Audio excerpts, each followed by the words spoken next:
mere request lang eh. Minsan hindi mo ibibigay voluntarily yung correct information. They cannot say that they are guilty or not because again, there's a constitutional presumption of innocence. Pero rape, you can expect it's always reclusion perpetua. The court will make a decision kung saan ba pumapanig yung ebidensya. Welcome to Anong Agenda Mo Today at ngayon pag-uusapan natin yung isa sa mga trending topics pag nagpunta ka sa Google search. Kasi I don't know if a lot of people know na pag nagpunta ka sa Google Trends, makikita mo every country kung ano yung mga trending na mga hinahanap sa Google. Nandyan na yung Paris Olympics, nandyan na yung mga K-pop at kung ano-ano pa. Pero makikita natin dito every day, every hour, or every week, marami siyang mga stratification of time. Meron pang yearly, every 5 years, whatever that may be. Ano yung mga trending topics? Earlier today, I was looking at Google Trends at isa sa mga nakita ko dun sa Google Trends na mga trending topic na hinahanap sa Pilipinas is about the Senate inquiries. Pag-usapan natin today sa episode natin, sa ating video podcast episode ng Anong Agenda Mo Today,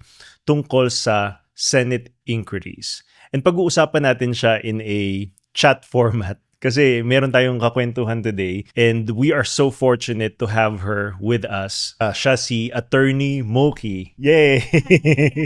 So Attorney Moki, a little bit about Attorney Moki. Attorney Moki here had been a practicing attorney since 2016.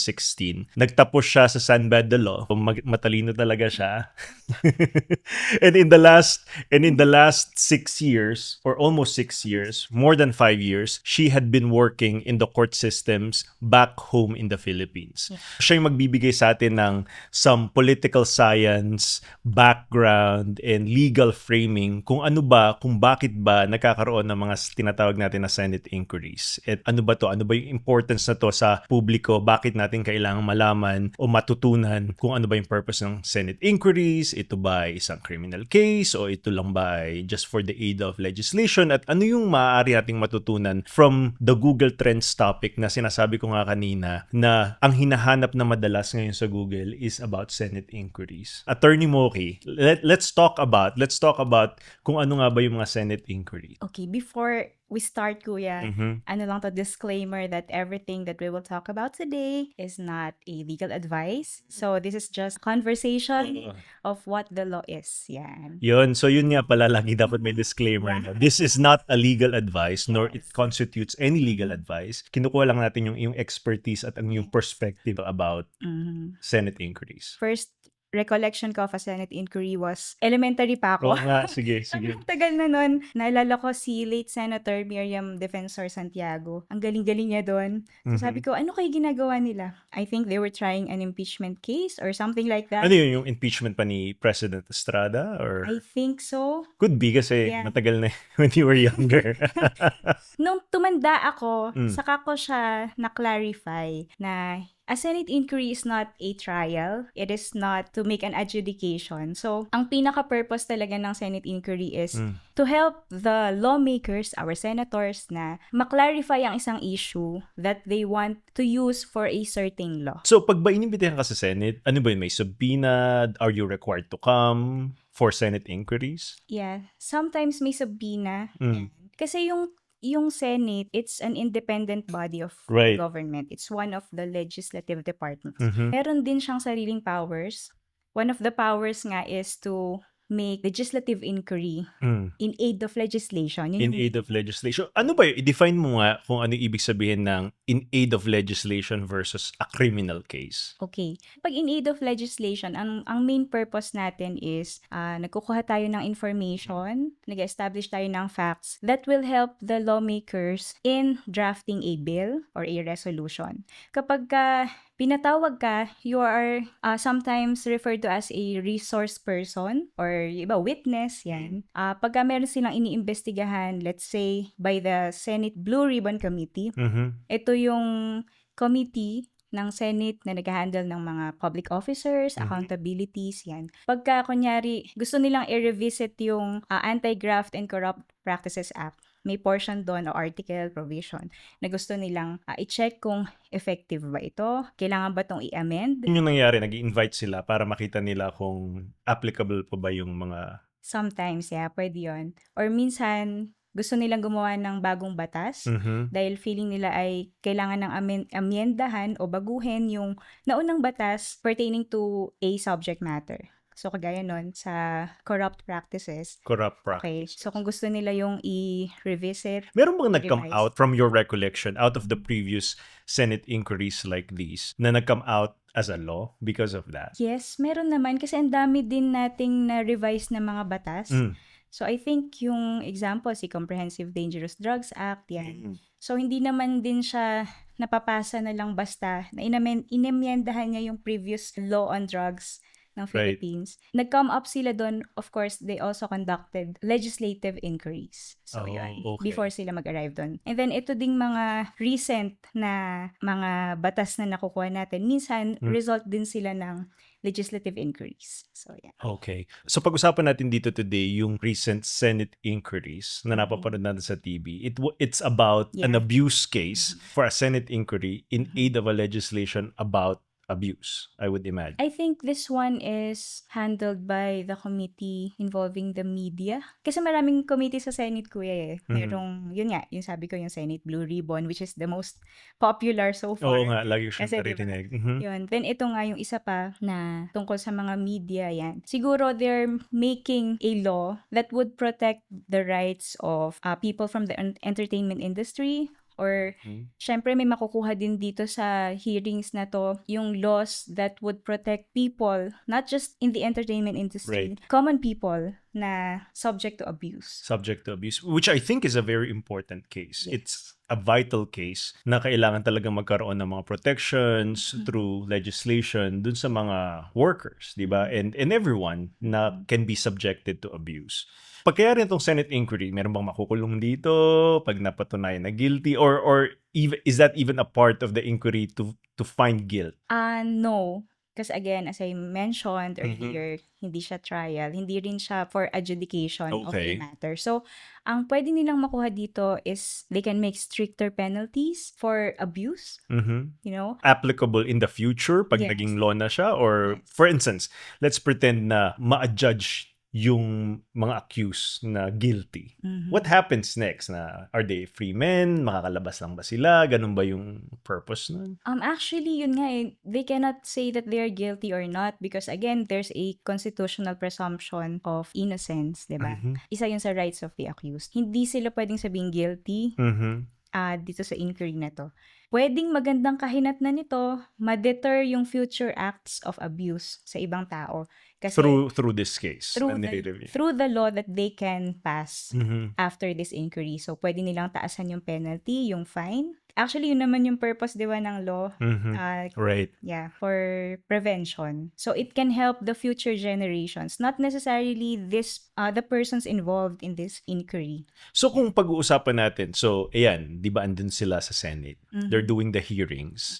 Nagtatanong sila ng questions, they're writing the law, and then hopefully a good law can come out of this process. So ano na yung next steps dito? Yung bang tao na victim, should that person be now filing a criminal case? And wouldn't that be parang ano siya, 'di ba? Parang nagkaroon na ng public hearing, parang trial by public opinion na yung nangyari, 'di ba?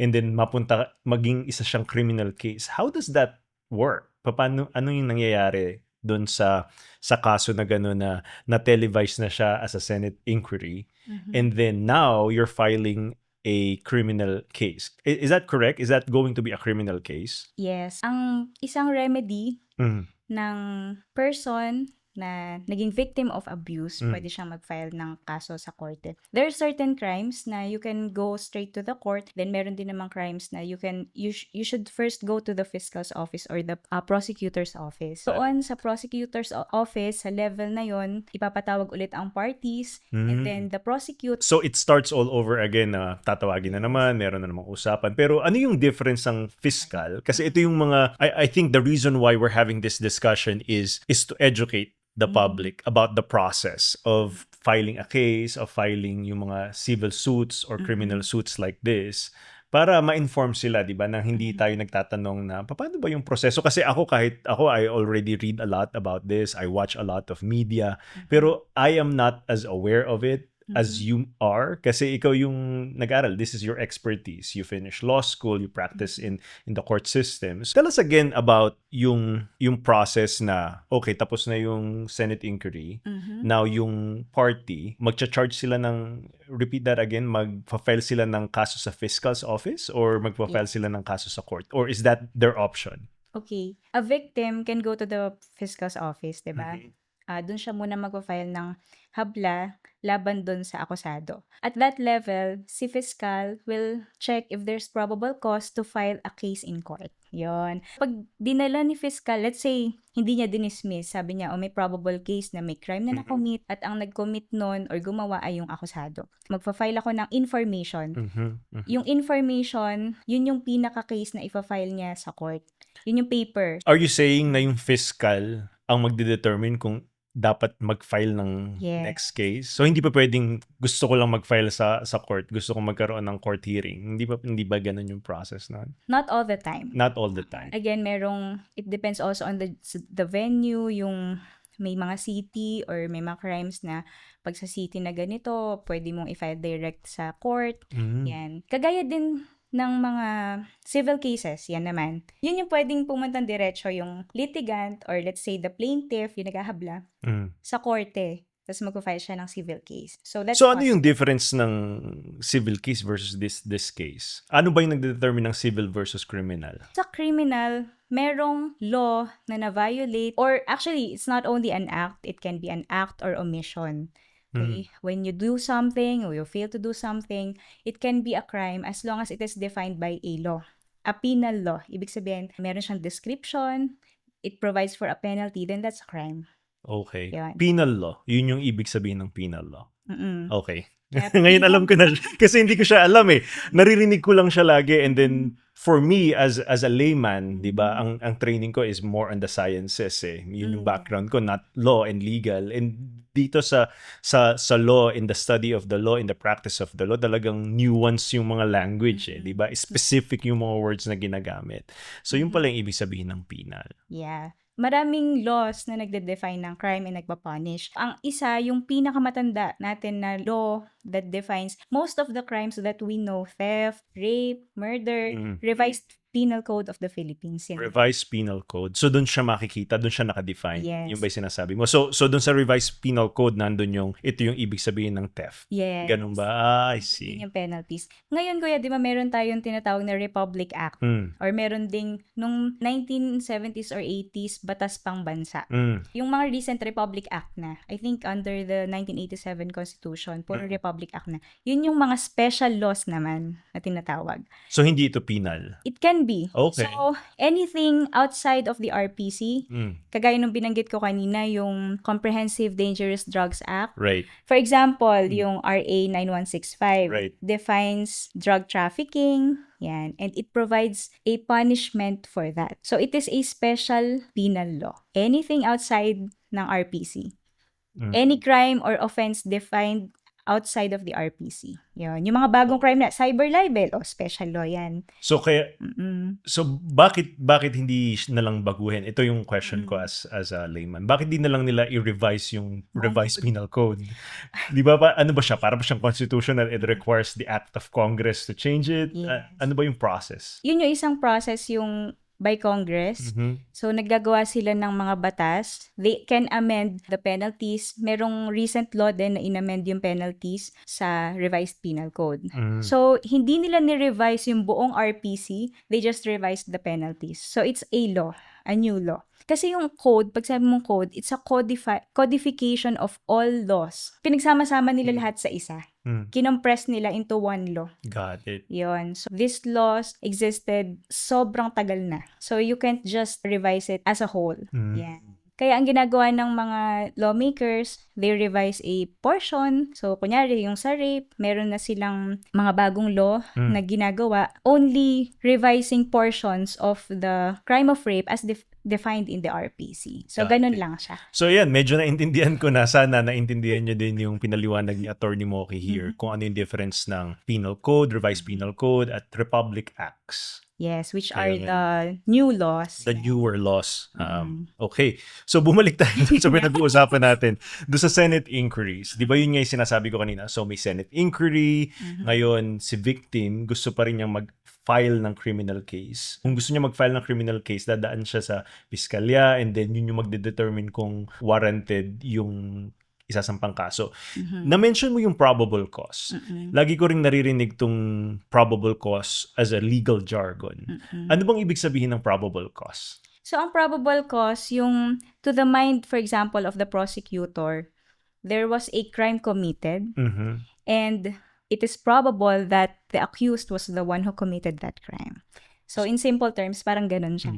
Pagka meron kang probable cause, nun pa lang pwedeng mag-proceed ang case. Pag may probable cause. Pag wala, the fiscal can dismiss it right away. Kasi syempre, you're using the time and resources of the court, government diba? and of the court. Yun nga, diba? inaano nila, yung gusto nilang ma-separate kung ano ba yung may probable cause. Yun nga yung legal test dun, di ba, yung probability, yung make probable cause ba.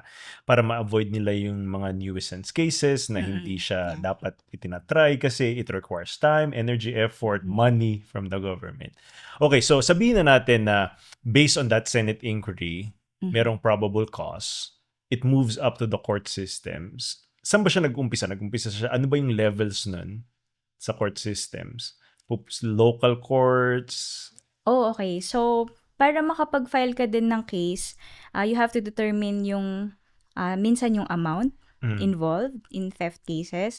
Meron din naman yung penalty. Yan. So, the higher the penalty, usually, nafa-file yan sa regional trial court. Meron din tayong tinatawag sa Philippines na municipal trial courts. Ito naman yung first level courts, yung mas mababang mga penalties sa kanila na pupunta. Doon fina-file. Again, so dine-determine kung saan korte na pupunta based on the amount of yes, penalty? the Okay. penalty prescribed under the Pero is it always na kung mataas yung penalty, mataas din yung level ng crime o hindi? Yes. So, isa yun sa basis of jurisdiction, yung amount ng penalty prescribed by law. Yan. You can expect na yung mga murder, yan. Laging kadalasan sa RTC yan pumupunta. Rape and drugs cases. So how about in this case, di ba ito yung recent Senate inquiry about a case of abuse? What can you tell us, Attorney Moki, about that kind of crime? Yung abuse cases na ganito, mataas ba yung penalty na to? Saan ba ito napupunta? Ano ba yung background dito? So again, iba-iba din siya. Meron tayo yung mga harassment cases na mas mababa sa rape. Pero rape, you can expect it's always reclusion perpetua, which is, so far, that's the highest penalty sa Philippines because we don't have death penalty anymore. Sa RTC yan agad. Regional trial court agad. Yes. Yung mga ganitong klaseng cases. Tapos meron pa yung mga acts of lasciviousness, may mga ganon din na cases. So it depends on the kind of crime that it will fall into. Yun. Got it. Yeah. So yun pala yung determination ng mga crime kung saan siya napupuntang korte, kung gaano kalaki yung penalty, tapos kung ano yung mga pataw na parusa later on. Yes. So we're always looking at the prescribed penalty.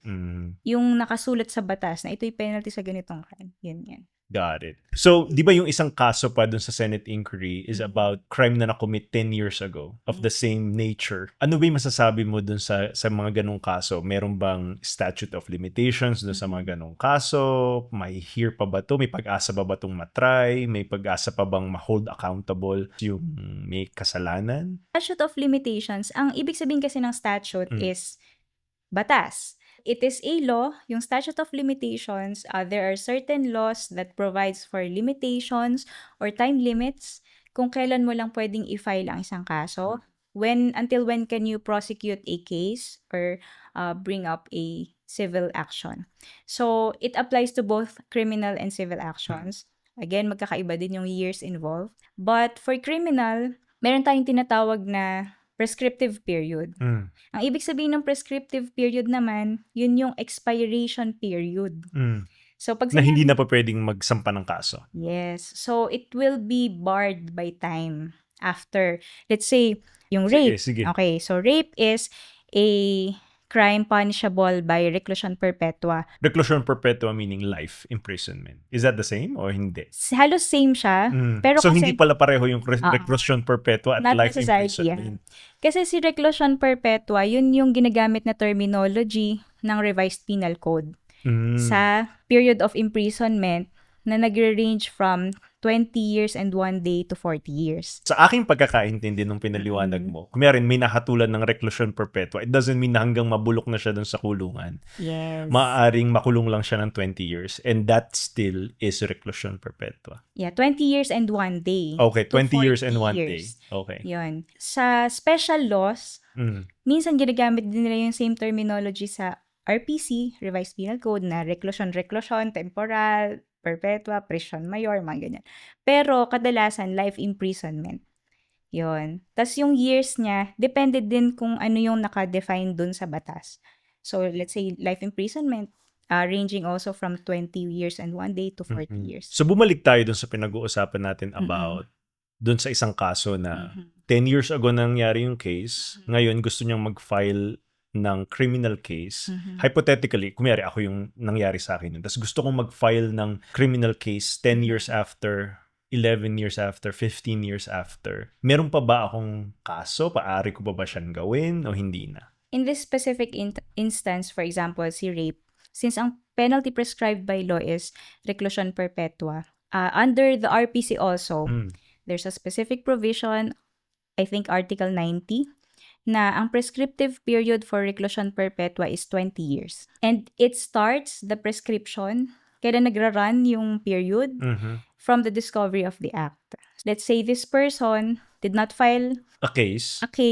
after 20 years lang niya na-decide na i-file. Barred na yon. He cannot prosecute it anymore. The state cannot prosecute it anymore. Ang reason kasi kuya ng prescriptive period, a person cannot be indefinitely prosecuted, 'di ba? For a crime.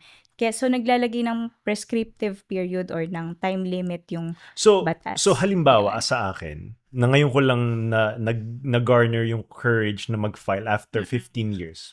Let's pretend. Let's make a hypothetical question. Tapos gusto kong mag-file sa Philippines ng criminal case. Hindi ko na siya pwedeng i-file kasi lagpas na siya sa prescriptive period. Kung yun yung prescriptive period, let's say 10 years, tas after 15 years ka lang nag-file, hindi na. Kahit lumagpas ka ng isang oras, like 12 midnight, Yeah. ang prescriptive period, let's pretend na 10 years. Tapos, pa 10 years ka na, tapos lumagpas ka ng isang oras after midnight, hindi na siya pwede. Technically, kung ganun ka-strict yung interpretation natin ng law. Kasi nga, syempre, kailangan mo din i-consider yung integrity ng evidence mo. It may have deteriorated over time, 'di ba? Tapos, yun nga, yung sabi ko, yung person cannot be subject to indefinite vulnerability to prosecution. So, Indefinite vulnerability to persecution. Kaya mayroong mga statute of limitations. yeah. Merong bang statute of limitations lahat ng criminal case? Yes, meron naman. Basta naka-define siya sa RPC. So, dinidefine din ba yun sa Revised Penal Code, sa Republic Act? Naka-define ba doon? Kumiyari, ito lang yung statute of limitations sa particular crime na to? Yes. So, for example, si Article 90 ng Revised Penal Code, doon naka-define yung lahat ng prescriptive period. So, you can check that out. Specific penalties are provided. Per penalty, may years. So, kagaya na sabi ko, si death and reclusion perpetua, reclusion temporal, 20 years yan. Libel naman, 1 year. So Tapos, kunyari, yeah. nanira ka. Kasi libel means paninirang puri sa pagsusulat, di ba? Yeah, It needs to be published, di ba? Yun yung I still remember political science na natutunan ko nung college ako. Na pag libel, nakasulat. Pag defamation, sinabi. Oral defamation. Diba? Or slander. Or slander. Kung meron akong sinulat, for instance, na sa blog, is that any form of communication? Yung written communication sa libel? Yeah, as long as it's published. Kasi Published. publication is one element. Kasi hindi kasama, kumiyari, sumulat ako ng personal sa'yo. Tapos, libelous yung sinulat ko. Pero personally siya address sa'yo. Hindi siya mag-constitute as a libel. Is that correct? Oh, not necessarily. Unless napunta siya sa media, na-publish siya. So, Ayun. So, yun, 1 year.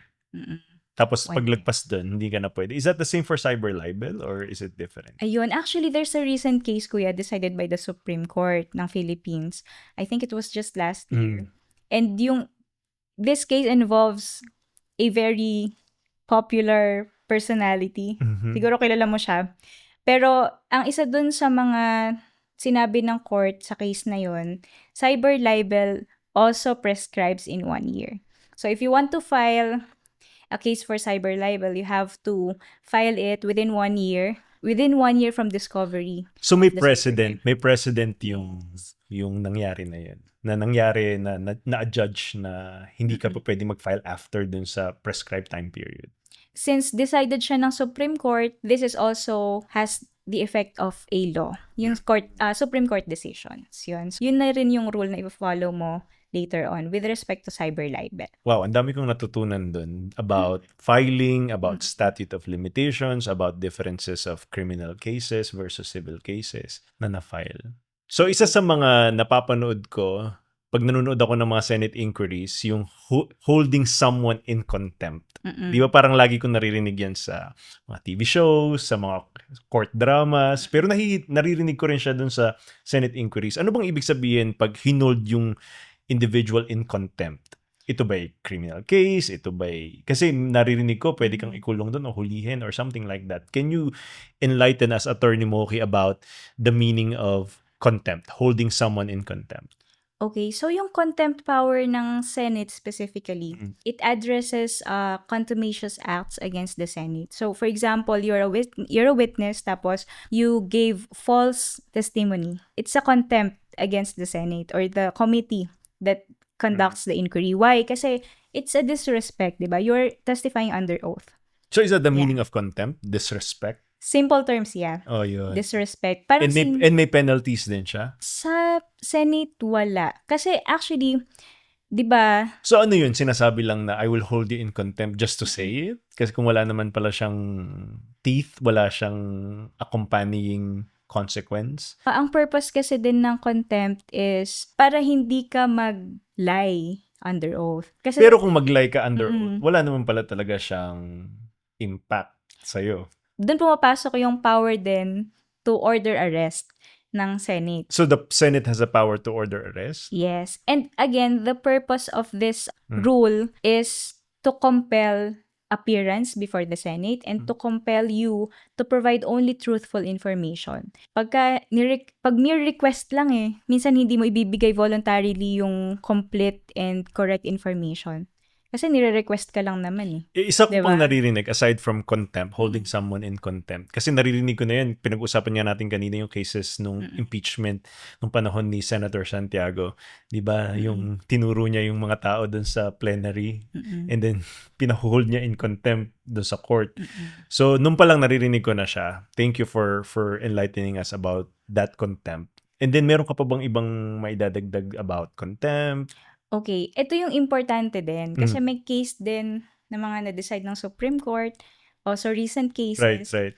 na sinasabi ng court, contempt should not be or should not violate the rights of a person. Ano ibig sabihin nun? You cannot be unduly deprived of your life, liberty, and property. You should not be deprived of your right to due process. So, if a person is being charged with contempt, let's say ang grounds is nag-lie ka or you're trying to evade a question, you're not giving a truthful answer, hindi ka pwedeng basta na lang ipa-arrest or ganyan. Dapat meron ka pa ring right to due process, meaning you still have the right to be heard. Pwede ka pa rin munang dapat mag-explain. Yan. And before the Senate can hold you in contempt, dapat they will consider the totality of the statements made. Yung evidence nung sinasabi nilang false testimony. Yan. Kasi ito kuya, ito yung requirements or limitations on Senate inquiries.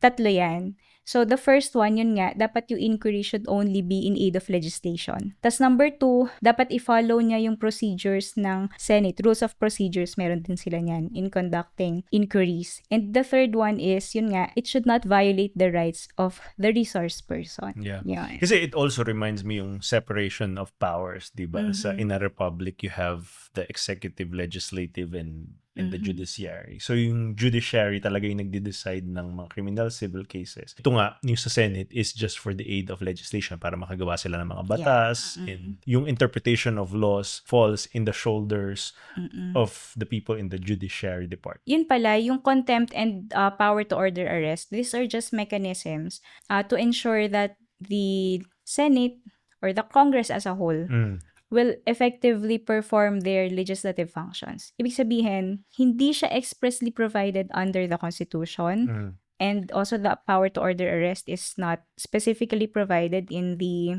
rules of procedure of the Senate, but they are inherent powers. So, ibig sabihin, it comes with them being an independent body, co-equal of the judiciary and the president. So, meron siyang ganong power, yung dalawa na yan. Inherent power lang siya. Oh, Yan. okay. Thank you again, Attorney Moki, for enlightening us about all of these trending topics sa internet, especially sa Philippines. Yung I learned about contempt, I learned about criminal, civil cases. Dami kong natutunan today in my discussion with you. Thank you all for joining us, and we are going to see you again next time. Take care. Thank you. Bye. So quickly, Attorney Moki, for the sake of information at matutunan natin to lahat, ano ba yung pagkakaiba-iba ng Senate inquiry, criminal cases, and civil cases?